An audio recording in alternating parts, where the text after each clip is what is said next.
वो आजादी दिलाने वाले दूसरे, वो रक्षा करने वाले दूसरे। वहां देखा जाता है मिलिट्री फोर्सेस जो है वो हमारी स्वतंत्रता के लिए, हमारी आजादी कायम रहे उसके लिए तैनात है। पर यहाँ बाबा कहते हैं तुमको खुद अपने लिए इतना अलर्ट और तैनात रहना है कि कोई भी विकार रूपी दुश्मन आपके ऊपर अटैक न कर सके, आपको बंधनों में न बांध सके। पर बंधन में कौन बंधता है? जो देश कमजोर होता है उस देश पर दूसरा देश अटैक करके उसको अपने कब्जे में ले लेता है। यहाँ भी रावण के पंजे में, रावण के परतंत्रता में कौन सी आत्माएं जाती हैं? जो कमजोर आत्माएं हैं, जिनमें शक्ति की कमी है, तो वो आत्माएं रावण की परतंत्रता में चली जाती है। फिर उनको बहुत मेहनत करनी पड़ती है उसके जंगल से छूटने के लिए, फिर पूरा जोर लगाना पड़ता है। जैसे वहां भी अगर वो देश आजाद होना चाहता है तो उसको अंदर ही अंदर अपने संगठन को बहुत मजबूत करना पड़ता है और ज्यादा मिलिट्री फोर्स लगा करके ही वो अपने ऊपर फिर से आजादी ले सकता है। ठीक इसी तरह से अगर हम भी किसी मायावी रावण के किसी विकार के वश बंध जाते तो फिर आजादी के लिए और ज्यादा मेहनत करनी पड़ती है। इसलिए बाबा हम बच्चों को सच्ची स्वतंत्रता में रहने के लिए रोज ज्ञान के मूल्य सुनाते हैं और उसमें हमें टिप्स मिलती है कि आजादी में रह कैसे सकते हैं, योग युक्त बन कैसे सकते हैं। तो बाबा हर दिन हमको बताता है, जैसे वहां भी अपने एरिया के ऊपर कैसे ध्यान रखना, कैसे दुश्मन के ऊपर कहीं नजर रखनी है, वो ट्रेनिंग होती है। और भगवान भी मुरली में हमको रोज ट्रेनिंग ही तो देता कि कौन सा दुश्मन किस तरीके से वार करता है, कैसे रूप बदल बदल करके वार करता है।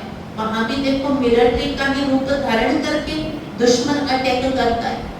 यहाँ भी बाबा कहते हैं ये रावण के 5 भूत एक ही रूप में नहीं आएंगे, हर दिन तुमको अपने वश करने के लिए रूप बदल बदल करके आएंगे। और अगर आपने नहीं पहचाना ये दुश्मन है तो आप उसके चंगुल में चले जाएंगे, और आप चंगुल में चले गए तो आप कमजोर भी हो सकते हैं और आप खत्म भी हो सकते हैं, दोनों बातें हो सकती है। आप कष्टों में भी जा सकते हैं, वहां भी होता है उनको टॉर्चर करें या उनको मार दें, क्या करें।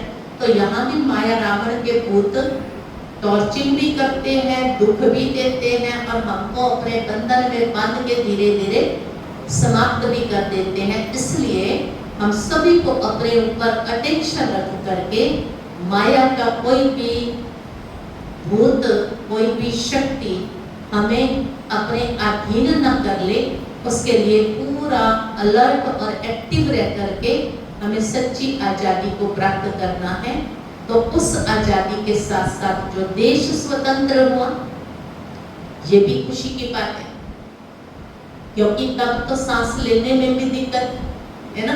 दूसरों के अनुसार तुम सांस लो तो बहुत दिक्कत है, दूसरों के अनुसार तुम चलो उठो बैठो तो बड़ी दिक्कत है। तो ये आजादी प्राप्त करने के लिए भी देखो कितनों ने जान गंवाई, तब हमारे हाथ में चल करके आजादी आई। तो बाबा कहते वहां भी मरना पड़ा, तब आजादी को पाया है। लेकिन आगे ये हमको अलर्ट रहना है कि हम किसी भी बंधन के वशीभूत न हो, क्योंकि जो विकारों के वशीभूत होता है, जो विलासता में जाता है, जो ऐशो आराम में फंस जाता है, वही अपनी आजादी को खो देता है।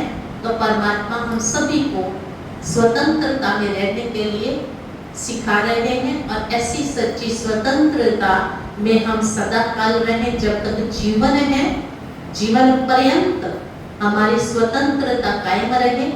और आज 15 अगस्त के स्वतंत्रता दिवस के इस शुभ वेला पर और वैसे भी सुबह के समय पर आप सभी को इस स्वतंत्रता दिवस की बहुत बहुत मुबारक हो, मुबारक हो, मुबारक।